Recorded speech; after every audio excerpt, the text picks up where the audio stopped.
अकेले रहना ही मनुष्य को खुद से मिलवाता है। खुद की क्षमता, डर और साहस के बारे में और अधिक जान पाता है। अकेले रहने से ही मनुष्य सुख दुख भोग कर मजबूत बनता चला जाता है। और फिर एक दिन ऐसा समय आता है जब वह किसी भी परिस्थिति से डरता नहीं बल्कि शांत हो जाता है।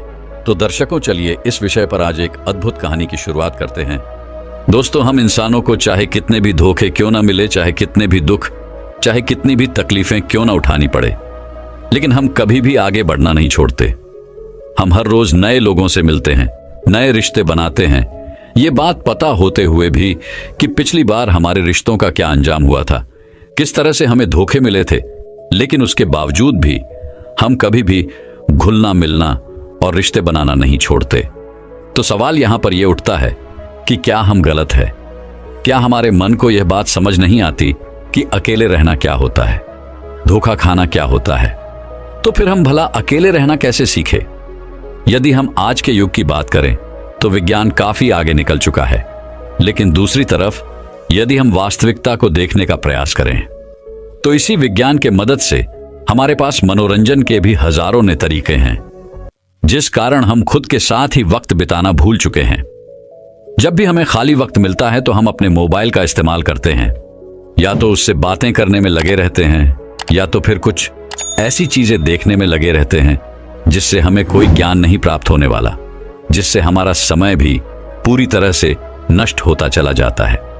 लेकिन हमें इसका तनिक भर भी आभास नहीं है, और समय बीते बीते हम यह तक भूल चुके हैं कि अकेले रहना क्या होता है, अपने साथ समय बिताना क्या होता है, अपने अपनों के साथ समय बिताना किसे कहते हैं।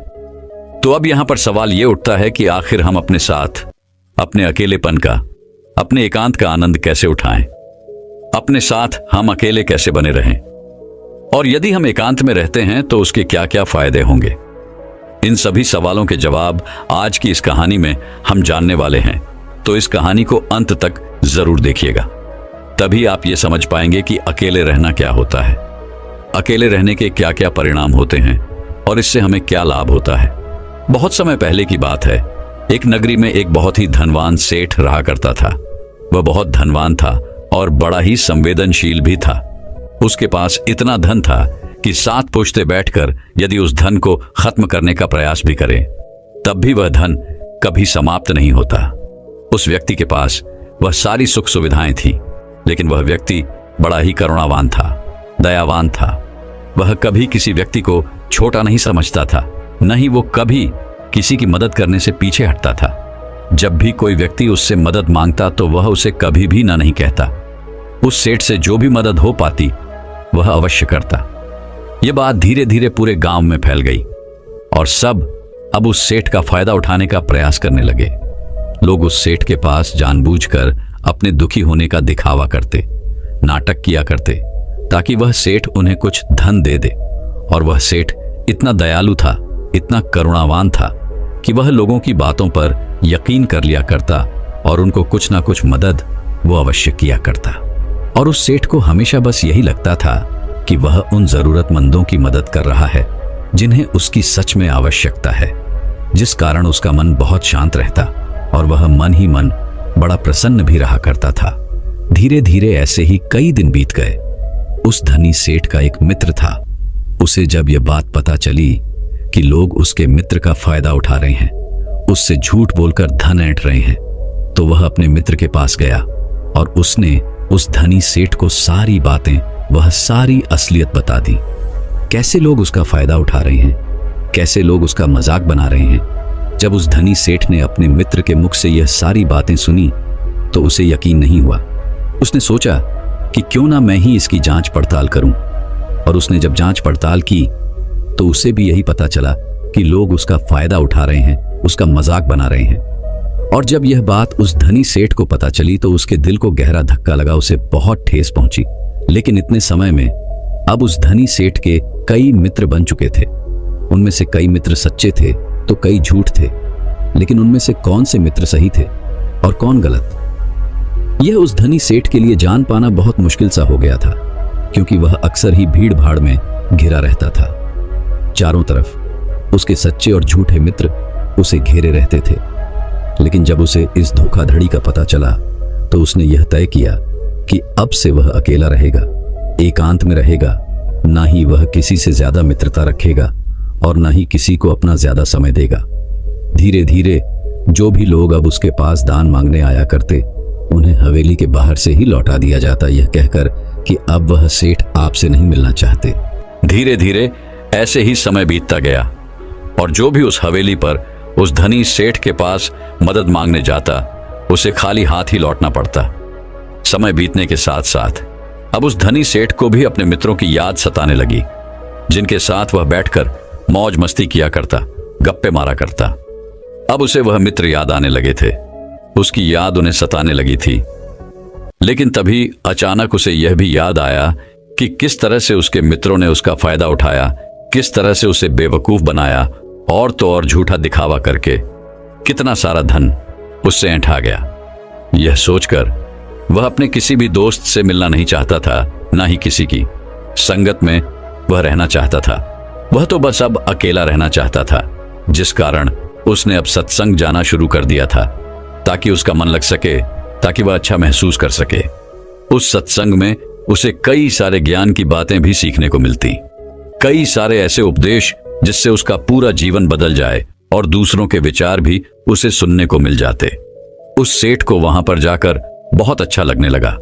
वह एक बार फिर से वही खुशी और आनंद महसूस कर रहा था, जिस कारण वह रोज उस सत्संग में जाने लगा और ज्ञान के वह उपदेश वह सुनने लगा, उन्हें अपने जीवन में उतारने लगा। यूं तो कहने को वह बहुत ही धनी था, लेकिन उसके बावजूद उसके मन में कोई भी आनंद की झलक नहीं थी। सत्संग में जब भी ज्ञान की बातें होती तो वो उसे बड़े ही ध्यान से सुनता। इतना ज्ञान होने के बावजूद भी अंतर मन से वह एकदम अलग था। वह अपने अंतर ज्ञान से एकदम अलग थलग था, जिस कारण उसके पूरे जीवन में आनंद की एक झलक तक नहीं थी। वह जिस सत्संग में जाया करता, वहां पर अक्सर ही ध्यान पर चर्चा की जाती, लेकिन सेठ अभी तक ध्यान के बारे में कुछ नहीं जानता था। यहां तक कि उसे यह तक नहीं पता था कि आखिर यह है क्या। जिस प्रकार यदि आपके हाथों में मैं कोई फल रख दूं, जब तक आप उस फल को खाएंगे नहीं, उससे चखेंगे नहीं, तब तक आपको यह नहीं पता चलेगा कि आखिर इस फल का स्वाद कैसा है, यह खाने में कैसा लगता है। ठीक उसी प्रकार उस धनी सेठ पर भी यही बात लागू होती थी। वैसे तो वह काफी धनी थे और उन्होंने अपने जीवन में बहुत कुछ हासिल भी किया था। वह काफी ज्ञानी भी थे, लेकिन उन्होंने अभी ध्यान का रस नहीं चखा था। एकांत में रहना किसे कहते हैं, अकेलापन क्या होता है, इन सब के बारे में उन्हें कुछ भी नहीं पता था। एक दिन वह धनी सेठ उस सत्संग में गया हुआ था। तभी वहां पर एक बौद्ध भिक्षु आए। वह बौद्ध भिक्षु बड़े ही ज्ञानी थे। उनकी ख्याति चारों ओर फैली हुई थी। उनकी ज्ञान के बारे में प्रदेशों में चर्चा हुआ करती थी और आज उस धनी सेठ को भी एक मौका मिल गया था कि वह अपने आप को और भी ज्यादा ज्ञानी बता सके। उसे लगने लगा यदि वह उन बौद्ध भिक्षु को आज तर्क वितर्क में हरा देगा तो उसकी ख्याति दूर दूर तक फैल जाएगी। चारों ओर समाज में उसका नाम बढ़ जाएगा, उसकी इज्जत बढ़ जाएगी और लोग उसे अत्यधिक ज्ञानी समझने लगेंगे। यह सब सोचकर वह अत्यधिक प्रसन्न हो रहा था कि तभी वो बौद्ध भिक्षु बड़े ही शांत भाव से उसके पास से गुजरते हुए वे अपने आसन पर जाकर बैठ गए। सत्संग में तर्क वितर्क शुरू हुआ, लेकिन उस सेठ ने पहले से ही सोच रखा था कि वह किसी के भी उत्तरों को सही साबित नहीं होने देगा, जिस कारण वह सभी के उत्तरों को काटकर अपना उत्तर सबसे ऊपर रखता। और वह मन ही मन यह भी सोच रहा था कि जैसे ही यह बहुत भिक्षु तर्क वितर्क में हिस्सा लेंगे, मैं इन्हें ऐसा घुमाऊंगा कि यह कुछ भी नहीं कर सकेंगे। लेकिन दूसरी तरफ वह बौद्ध भिक्षु और ही शांतिपूर्वक ये सब देख रहे थे, सुन रहे थे और मुस्कुरा रहे थे। धीरे धीरे सत्संग खत्म हुआ, तर्क वितर्क भी खत्म हो गया। अब उस सेठ से रहा नहीं गया। वह यह सोचने लगा कि आखिर इतने सवाल जवाब के बाद भी इन बौद्ध भिक्षु ने क्यों कुछ नहीं कहा। बस सेठ उन बौद्ध भिक्षु के पास गया और उनसे कहने लगा, है गुरुवर, मैंने आपकी बहुत चर्चा सुनी है, मैंने आपके बारे में बहुत बातें सुनी है, लेकिन आपने यहाँ पर कुछ भी नहीं कहा। आप तो एकदम चुपचाप केवल बैठकर ये सब देखते चले गए। क्या आपको मेरी बातें समझ नहीं आ रही थी, या आपको यह लग रहा था कि आप मेरे सवाल जवाबों से हार जाएंगे? वह बौद्ध भिक्षु उस सेठ की बात पर मुस्कुराने लगे और उस सेठ से कहते हैं, भंते, तुम्हारे तर्क वितर्क से मुझे कोई भी भय नहीं। मैं तो बस अपने अकेलेपन का, अपने एकांत का आनंद ले रहा था, अपने ध्यान के रस में डूबा हुआ था। ऐसी बात नहीं कि मैं तुम लोगों की बातें नहीं सुन रहा था, मैं उसे पूरी तरह से जागृत होकर सुन रहा था, लेकिन मेरे मन को कोई भी प्रतिरोध नहीं था। यह सुनकर वह धनी सेठ उन बौद्ध भिक्षु से कहता है, आप क्या कहना चाहते हैं? तभी वो बौद्ध भिक्षु उस धनी सेठ से एक बार फिर मुस्कुराते हुए कहते हैं, बेटा, मैं जानता हूं कि हर कोई ज्ञानी बनना चाहता है। वह अपने आप को सर्वश्रेष्ठ ज्ञानी मानता है, जिस कारण वह हर जगह से ज्ञान इकट्ठा करता है ताकि उसे ज्ञान के मामले में कोई भी पीछे ना कर सके। लेकिन यदि कोई ज्ञानी व्यक्ति इस भूल में पड़ जाए कि वह सर्वश्रेष्ठ ज्ञानी है और उसे कोई नहीं हरा सकता, तो यह उसकी सबसे बड़ी भूल है, क्योंकि सबसे बड़ा ज्ञान तो यही है कि अपने ज्ञान का प्रदर्शन नहीं करना चाहिए, अपने ज्ञान को गिरा देना चाहिए, अपने आप को यह याद दिलाना चाहिए कि मैं अज्ञानी हूं। ऐसा करने से आपके भीतर का अहंकार, आपके भीतर का वह घमंड पूरी तरह से टूट जाता है, डूब जाता है, और तब आपका अनुभव आपके सामने आ जाता है। और वास्तविकता तो अनुभव में ही है, लेकिन लोग तो यहाँ पर ज्ञान की किताबें पढ़कर अपने आप को ज्ञानी समझ बैठते हैं। वे सोचते हैं कि जो ज्ञान उन्होंने अर्जित किया है वह तो किताबों का ही है, वह किताब और विज्ञान को ही असल सत्य मान बैठते हैं। और यही कारण है कि ऐसे लोग कभी भी एकांत का वह आनंद नहीं उठा पाते, क्योंकि वह तो बेवकूफों की तरह हमेशा अपने ज्ञान का प्रदर्शन करने में ही लगे रहते हैं। उन बौद्ध भिक्षु के मुख से यह सारी बातें सुनकर उस धनी सेठ के दिल पर चोट सी लगी। उसे बहुत बड़ा धक्का महसूस हुआ। उस धनी सेठ ने उन बौद्ध भिक्षु से कहा, आपके कहने का अर्थ क्या है? जब कोई व्यक्ति ज्ञान अर्जित कर लेता है तो उसके बाद उसे कौन सा रास्ता अपनाना चाहिए? क्या उसे अपने ज्ञान के बारे में लोगों को नहीं बताना चाहिए? क्या ज्ञान लोगों को नहीं बांटना चाहिए? यह सुनकर वह बौद्ध भिक्षु उस धनी सेठ से कहते हैं, असली ज्ञानी होने की पहचान तो यही है कि वह अपने ज्ञान से लोगों को सही मार्ग दिखाएं, जिससे दूसरे व्यक्ति के मन में उठने वाले जो भी सवाल हैं, जो भी प्रश्न हैं, वो पूरी तरह से खत्म हो जाए। जब तुम किसी असली ज्ञानी व्यक्ति से मिलोगे तो तुम्हें यही देखने को मिलेगा कि वह कभी भी अपने ज्ञान का प्रदर्शन नहीं करते, बल्कि उनका एकांत और उनकी चुप्पी ही तुम्हारे सभी सवालों का जवाब तुम्हें दे देगी। जरा एक बार के लिए ये सोचो कि तुमने इतना ज्ञान अर्जित किया, तुमने इतनी ज्ञान की बातें की, लेकिन इस ज्ञान का क्या फायदा जब तुम खुद ही अपने साथ रहना नहीं जानते, अपने एकांत, अपने अकेलेपन का आनंद लेना नहीं जानते? तो भला इतना ज्ञान इकट्ठा करके, इतना ज्ञान अर्जित करके क्या फायदा हुआ? जरा दिमाग लगाओ, सोचो कि क्या तुम अपने आप को अभी तक जान सके हो? उन बौद्ध भिक्षु के मुख से ये सारी बातें सुनकर सेठ उनके चरणों में गिर पड़ा और उनसे कहने लगा, है गुरुवर, तो अब मुझे क्या करना चाहिए? मैं कैसे एकांत का लाभ उठा सकता हूं? मैं कैसे अकेलेपन का आनंद उठा सकता हूं? उस धनी सेठ के इस प्रश्न का जवाब देते हुए वह बौद्ध भिक्षु उस धनी सेठ से कहते हैं, बेटा, मैं तुम्हें एकांत के स्वाद को चखने के लिए ऐसे 4 सूत्र बताता हूं। यदि तुमने इन 4 सूत्रों को अपने जीवन में उतार लिया तो तुम अवश्य ही एकांत का रस चख सकोगे। तुम अपने अकेलेपन का, अपने एकांत का अनुभव कर सकोगे। और एक बार तुमने अपने अकेलेपन, अपने एकांत का अनुभव कर लिया तो तुम्हारा मन हमेशा प्रसन्न रहेगा, खुश रहेगा। तुम्हें किसी भी चीज की, किसी भी मनोरंजन की कोई आवश्यकता नहीं पड़ेगी। तुम्हें किसी ऐसे व्यक्ति की भी कोई आवश्यकता नहीं पड़ेगी जिसके साथ तुम अपना समय बिताओ। और आनंद का यह रस परमानंद बन जाएगा और यह हमेशा तुम्हारे साथ ही रहेगा, तुम्हारे भीतर रहेगा, और यह हमेशा तुम्हारे साथ ही चलता रहेगा। आगे वो बौद्ध भिक्षु उस धनी सेठ को पहला सूत्र बताते हुए कहते हैं कि अपने अंदर अपने आप को जानने की उत्सुकता को बढ़ाओ। तुम्हें यह जानना होगा कि तुम्हें खुद को जानना क्यों जरूरी है। हमने हमेशा ही एक सवाल जरूर सुना होगा कि खुद को जानना बहुत जरूरी है, लेकिन खुद को जानने के लिए हमें क्या करना चाहिए? तो यह सवाल ही आपका जवाब है। जब आप अपने मन में यह बैठा लेते हैं कि हमें खुद को जानना है, खुद को पहचानना है, यही सवाल आपको आपके जवाब तक ले जाता है। आप अपने आप के बारे में जानने के लिए प्रेरित होते हैं। लेकिन वहीं पर यदि आप ये सोचते हैं कि खुद को जानना क्यों जरूरी है, तो आप कभी भी खुद को जानने का प्रयास ही नहीं करेंगे। तो सबसे पहले यह जानते हैं कि खुद को जानना क्यों जरूरी है। हमें अपने आप को जानना इसलिए जरूरी है क्योंकि हम अपने आप को जानते ही नहीं।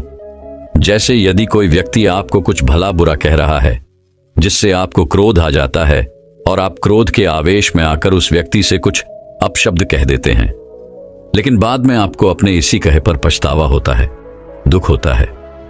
आप ये सोचने लगते हैं कि मुझे ऐसा नहीं कहना चाहिए था, मुझे उससे कुछ अलग तरह का व्यवहार करना चाहिए था। तो यहां पर समझने वाली बात यही है कि आप करना कुछ चाहते थे लेकिन हो कुछ और गया। जैसे कि आप किसी को अपशब्द नहीं कहना चाहते थे, लेकिन अपशब्द तो दूर, आपने तो जमकर एक चांटा तक जड़ दिया। हालांकि आप यह करना नहीं चाहते थे, लेकिन आपसे यह हो तो जरूर गया है। अब यह करवाने वाला कौन है? ऐसे और कई सवाल आपके मन में उठने लगते हैं जो आपके अंदर है। इसे जानने के लिए भी एक उत्सुकता जाग उठती है कि आपको खुद को जानना क्यों जरूरी है।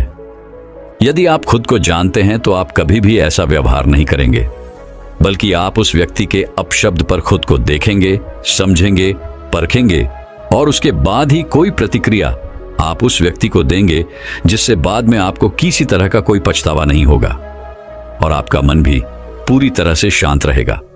आगे वह बौद्ध भिक्षु उस धनी सेठ को अगला सूत्र बताते हुए कहते हैं कि आजकल के जीवन में हमारा मन अनेकों प्रकार की सुख सुविधाओं से, अनेकों प्रकार की मनोरंजन से घिरा रहता है।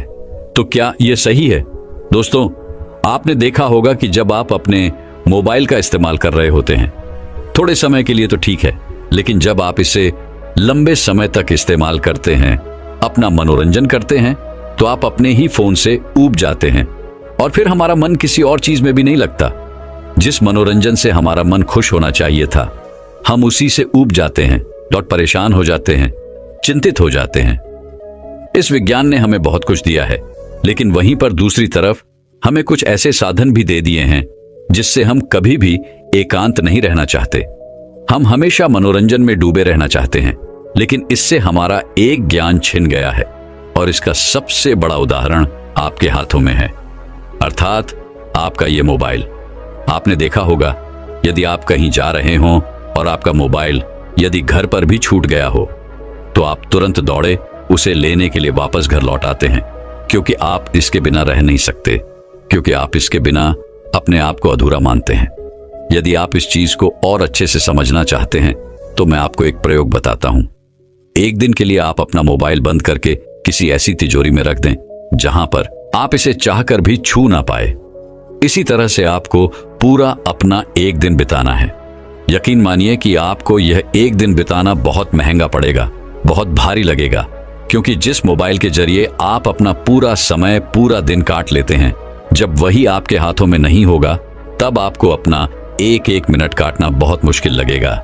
लेकिन वास्तविकता तो यही है कि हमने अपने एकांत की बागडोर इन्हीं आविष्कारों के हाथों में दे दी है, जिस कारण हम कभी भी एकांत नहीं ढूंढ पाते, अपने लिए एकांत का वह रस नहीं छक पाते।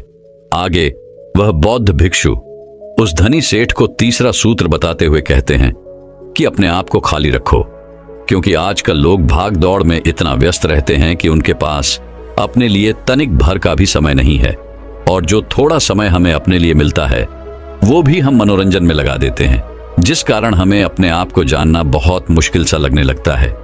जब भी कोई थोड़ी सी भी विपत्ति हमारे ऊपर आती है तो हम चिंतित हो जाते हैं, परेशान हो जाते हैं, क्योंकि हमें अपने बारे में कुछ पता ही नहीं। लेकिन जब आप एकांत में रहना सीखते हैं, अपने साथ अपना समय व्यतीत करना शुरू करते हैं, तभी आपको अपने अंदर की वो शक्तियां, वो ताकत, वो काबिलियत समझ में आने लगती है और आप हर तकलीफ का सामना करने के लिए भी आप पूरी तरह से तैयार होते हैं। इसलिए खाली रहने की आदत डालिए, या आपके लिए, आपके भविष्य के लिए बहुत जरूरी है। आगे वह बहुत भिक्षु उस धनी सेठ को चौथा सूत्र बताते हुए भिक्षु कहते हैं कि इस संसार में रहकर अपने एकांत में स्थिर रहना सीखना होगा।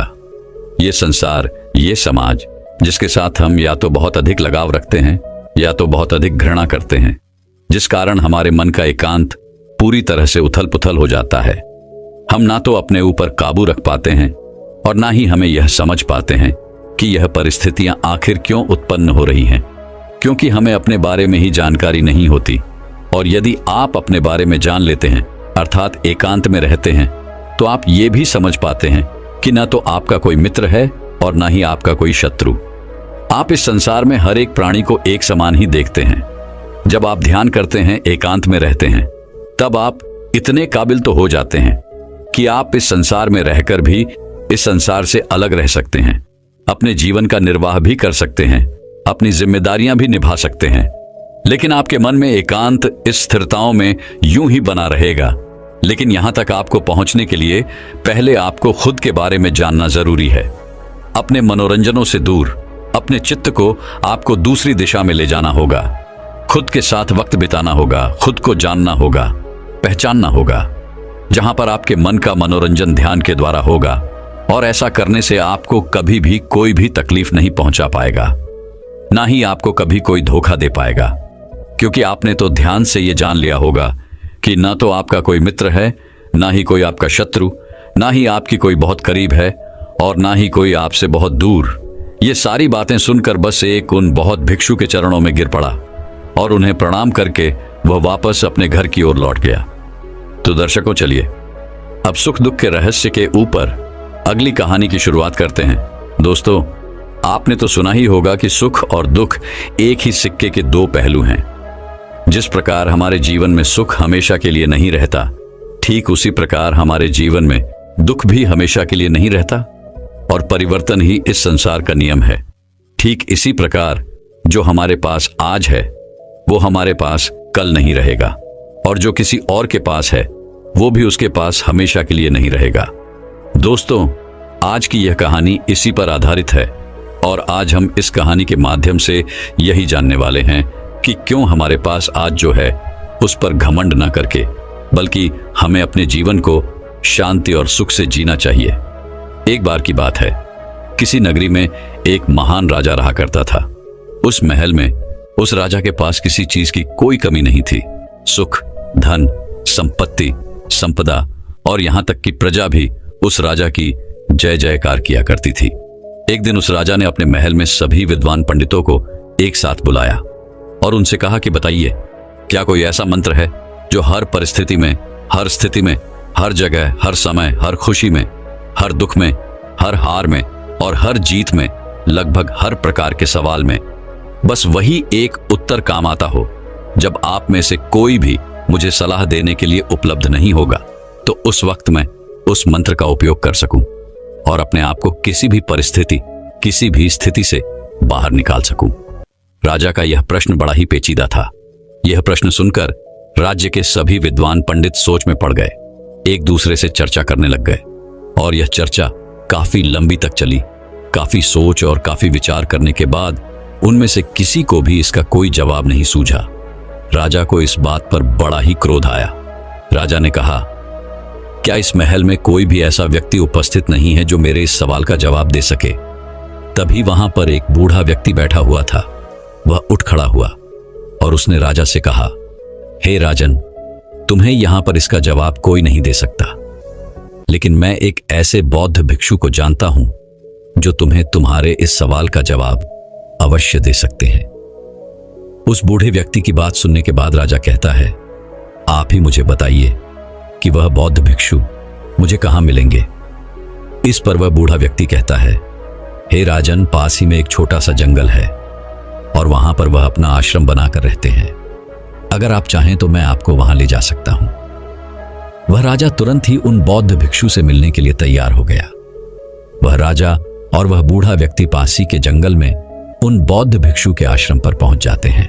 वहां पर पहुंचने के बाद वह राजा उन बौद्ध भिक्षु को प्रणाम करता है और उनसे कहता है कि क्या आप मेरे इस प्रश्न का जवाब दे सकते हैं। वह बौद्ध भिक्षु बड़े ही ज्ञानी थे। उनके पास जो कोई भी अपनी समस्या लेकर आता था वो वहां से कभी भी खाली हाथ नहीं जाता था। उन बौद्ध भिक्षु ने राजा के सभी प्रश्नों को बड़े ही ध्यान से सुना और उसके बाद उन्होंने राजा को एक छोटा सा कागज का टुकड़ा दिया जिस पर उसका जवाब लिखा हुआ था, और साथ ही में एक शर्त भी लिखी थी, और उस शर्त में यह लिखा गया था कि हे राजन, इसे आप अभी नहीं देख सकते। जब तक आपके ऊपर कोई अत्यधिक खतरा ना मंडरा रहा हो, जब आप खुद को अकेला पाए, जब आपको कोई रास्ता नजर ना आए, जब आप दुविधा में पड़ जाएं और जब आपको यह लगने लगे कि अब मेरे पास और कोई भी उपाय नहीं बचा, तभी आप इस कागज को खोलकर पढ़ सकते हैं। राजा ने उन बौद्ध भिक्षु को प्रणाम किया और उस कागज को मोड़कर अपने हीरे की अंगूठी के नीचे रख दिया। यह सब वह बौद्ध भिक्षु देख रहे थे और वह यह देखकर मुस्कुराने लगे। तभी राजा ने उनसे पूछा कि हे गुरुवर, आप मुस्कुरा क्यों रहे हैं? उन बौद्ध भिक्षु ने इसका जवाब देते हुए कहा, हे राजन, बहुत ही जल्द तुम्हें अपने सवाल का जवाब मिलने वाला है। बहुत ही जल्द ऐसी परिस्थिति आने वाली है जब तुम्हें इस कागज की जरूरत पड़ेगी, तो इसे बहुत ही ध्यान से रखना। राजा ने उन्हें प्रणाम किया और फिर वहां से अपने महल की ओर लौट आया। कुछ दिनों तक सब कुछ अच्छा चल रहा था। राजा और उनका साम्राज्य किसी चीज की कोई कमी नहीं थी। लेकिन एक दिन अचानक पड़ोसी राज्य ने राजा ने राज्य पर आक्रमण कर दिया। राजा और उसकी सेना ने बहादुरी से लड़ाई की, लेकिन राजा इस लड़ाई को हार गए। राजा को अपने घोड़े पर सवार होकर वहां से भागना पड़ा। लेकिन दुश्मन राजा ने उनका पीछा नहीं छोड़ा। वे उनका पीछा लगातार कर रहे थे और लगातार उनके करीब आते जा रहे थे। राजा अपनी जान बचाने के लिए लगातार भागते जा रहे थे। अचानक उन्होंने देखा कि उस सड़क का अंत हो चुका है और वहीं पर उन्होंने अपने घोड़े को रोक दिया। जहां पर वो खड़े थे, उन्होंने देखा कि वो सड़क नीचे की तरफ जा रही है और करीबन 1000 फीट की गहराई पर पथरीली घाटी भी थी। अगर राजा ने अपने घोड़े को सही समय पर नहीं रोका होता तो राजा का अंत तय था और फिर वह कभी भी वापस नहीं लौट पाते। लेकिन अभी भी शत्रुओं के घोड़ों की आवाज तेजी से बढ़ रही थी और अब राजा का दिल जोरों से धड़क रहा था। बेचैनी बढ़ती जा रही थी। राजा को कुछ भी समझ नहीं आ रहा था कि वो कहां जाए। कोई भी रास्ता उन्हें नहीं दिख रहा था। तभी अचानक राजा ने देखा कि उसकी अंगूठी में लगा हुआ हीरा धूप से चमक रहा है और उसी अंगूठी के नीचे राजा ने वह संदेश भी छुपा रखा था जो राजा को याद आ गया। राजा ने अपने हीरे की अंगूठी को निकाला और उस संदेश को पढ़ना शुरू किया। उस छोटे से कागज के टुकड़े में लिखा था कि यह समय भी बीत जाएगा। राजा ने इसे एक बार पढ़ा, फिर दोबारा पढ़ा और ऐसा करके उन्होंने कई बार इसे पढ़ा और इसे समझने की कोशिश की। तब उस राजा को यह एहसास हुआ कि यह बात बिल्कुल सही है। कुछ दिन पहले मैं अपने राज्य में आनंद ले रहा था। सुख, धन, संपत्ति, साम्राज्य, सब कुछ मेरे पास था और आज मेरे पास कुछ भी नहीं है। मेरे पास वो मेरा राज्य भी नहीं है और ना ही मेरे पास अब कोई सुख बचा हुआ है। आज मैं अपनी जान बचाने की कोशिश कर रहा हूं और मेरे सुख के वो दिन बीत गए हैं। ठीक इसी प्रकार ये भी समय नहीं रहेगा और खतरे के ये जो 2 दिन है ये भी बीत जाएंगे। इतना समझते ही उन राजा के चेहरे पर, उनके मन में एक अजीब सी शांति छा गई। वह राजा वहीं पर खड़ा रह गया। उसने इससे सुंदर जगह आज से पहले कभी नहीं देखी थी। वह प्राकृतिक सौंदर्य से भरपूर थी। उसे कभी नहीं पता था कि इतनी खूबसूरत जगह भी उसके राज्य का एक हिस्सा है। राजा को वह संदेश समझ में आ चुका था जिससे राजा के मन को बड़ी ही शांति मिली। राजा ये भी भूल चुके थे कि उनके शत्रु पीछा कर रहे हैं। राजा वहीं पर बैठकर कुछ देर आराम करते हैं। कुछ देर बाद उन्हें यह एहसास हुआ कि उनके पीछे उनके शत्रु लगे हुए थे, जिनके घोड़ों की आवाज तेजी से बढ़ रही थी, लेकिन अब वो धीरे धीरे कम हो रही है। ऐसा प्रतीत हो रहा था कि मानो वे लोग उस जगह के किसी और हिस्से में चले गए थे और जहां पर वो राजा खड़े थे वहां पर उनका कोई भी शत्रु नहीं पहुंच पाया। वह राजा बड़ा ही बलवान था। उसने कुछ दिनों तक अपना जीवन छोटा मोटा काम करके चलाया, लेकिन राजा ने अभी हार नहीं मानी थी। राजा ने अपनी सेना को फिर से इकट्ठा किया, युद्ध के लिए तैयार किया और शत्रुओं पर आक्रमण कर दिया। अब की बार राजा की सेना ने फिर से बहादुरी से लड़ाई की और राजा ने इस बार शत्रु को पराजित कर दिया। राजा अपने साम्राज्य को वापस पा चुका था। अब जब वह जीत के बाद साम्राज्य में लौट रहा था तो पूरी राजधानी में उसका बहुत धूमधाम से स्वागत किया जा रहा था। जीत की खुशी मनाई जा रही थी। हर कोई उत्सव मना रहा था। हर घर के लोग राजा के ऊपर फौल बरसा रहे थे। लोग नाच रहे थे, गा रहे थे। तभी अचानक राजा के मन में यह एहसास हुआ कि वह सबसे बलवान राजा है। वह सोचने लगा कि मैं सबसे बहादुर हूं और महानतम राजाओं में से एक हूं। मुझे हराना संभव नहीं है। इस तरह का स्वागत और सत्कार देखकर राजा के मन में अहंकार उत्पन्न होने लगा। तभी अचानक वह हीरे की अंगूठी धूप में फिर से चमकने लग गई। राजा को फिर से याद आया कि उसके नीचे एक संदेश है। राजा ने उस अंगूठी को निकाला और उस संदेश को फिर से पढ़ा। उस संदेश में लिखा था कि यह भी गुजर जाएगा। वह राजा बिल्कुल मौन हो गया। उसके मन में फिर से एक शांति सी छा गई। राजा का चेहरा अहंकार से पूर्ण परिवर्तन से होकर गुजरा।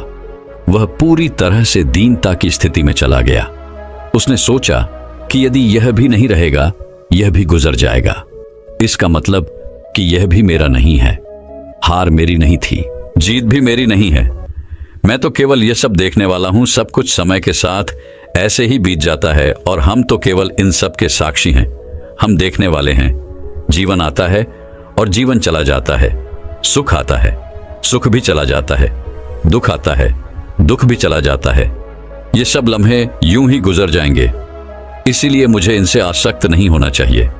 इस सब के साथ यदि हम अपने जीवन में देखें और चुपचाप उन सभी चीजों का मूल्यांकन करें तो हम पाएंगे कि यह समय भी गुजर जाएगा।